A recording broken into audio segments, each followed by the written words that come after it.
الرحیم۔ السلام علیکم معزز سامعین، آپ دیکھ رہے ہیں یوٹیوب چینل رضوان حجامہ اینڈ دواخانہ۔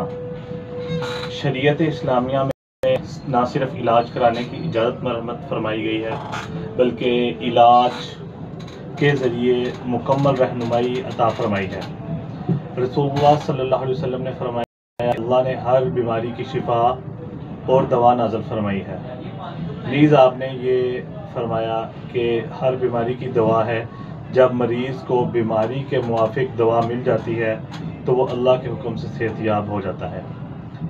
محترم سامعین، جیسا کہ آپ سے میں نے عرض کیا تھا کہ بال سیاہ ہو جانے کے علاوہ قوت با میں اضافے کے لیے ہم ایک نسخہ آپ حضرات کی خدمت میں پیش کریں گے۔ بہت ہی لطیف اور کم خرچ نسخہ ہے۔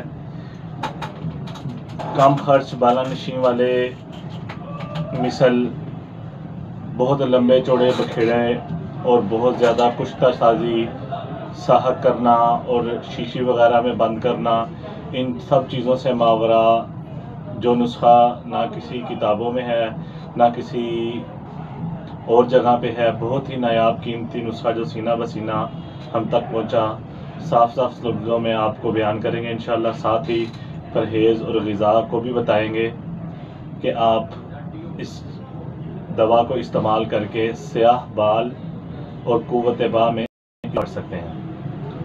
مغز مال کنگنی تازہ جو پوست سے صاف کر لیے گئے ہوں وہ آپ نے ضرورت کے مطابق صاف ستھرے کسی بوتل میں لے لینے ہیں اور اس کو مضبوطی سے اوپر اس کا ڈھکن بند کر دینا ہے۔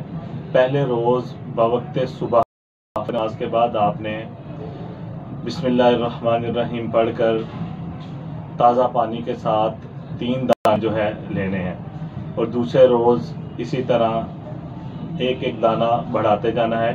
13 دن تک آپ نے تازہ پانی کے ساتھ یہ لینے ہیں صبح کے وقت۔ اسی طرح آپ نے 1 سال آپ نے استعمال کرنا ہے، زیادہ سے زیادہ عرصہ 1 سال ہے۔ دیکھیں گے کہ اس مفرد دوا میں فیاض حقیقی نے کس قدر فوائد بھر دیے ہیں۔ متواتر 6 ماہ کے بعد پرہیز استعمال سے سفید شدہ بال وہ سیاہ ہو جائیں گے اور قوت با میں بھی بے اندازہ فائدہ ہوگا، بڑھ جائے گی۔ قوت حافظہ بہت ہی اچھی ہو جائے گی، چہرے کا رنگ بھی خوبصورت اور سرخ ہو جائے گا۔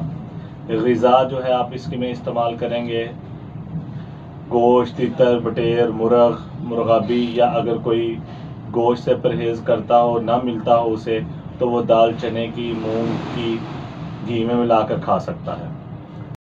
گندم و بیسن کی استعمال کی جا سکتی ہے، جو چاہے دل کرے ان میں سے کھا سکتا ہے۔ میتھی کا ساگ جو ہے استعمال کیا جا سکتا ہے۔ اگر شرینی کو دل چاہے تو جلیبی کو کھایا جا سکتا ہے، یا میٹھے کا حلوہ جو ہے وہ تیار کر سکتے ہیں۔ ان کے علاوہ ہرگز کھائیں گے تب جا کے مطلب پورا ہوگا۔ دوران استعمال جماع سے بھی سخت پرہیز کریں ورنہ تمام محنت برباد ہو جائے گی اور مطلب پورا نہ ہوگا۔ خیالات کو پاکیزہ رکھیں، تمام اچھے امور میں نمازوں میں آپ جڑیں، نمازیں پڑھیں۔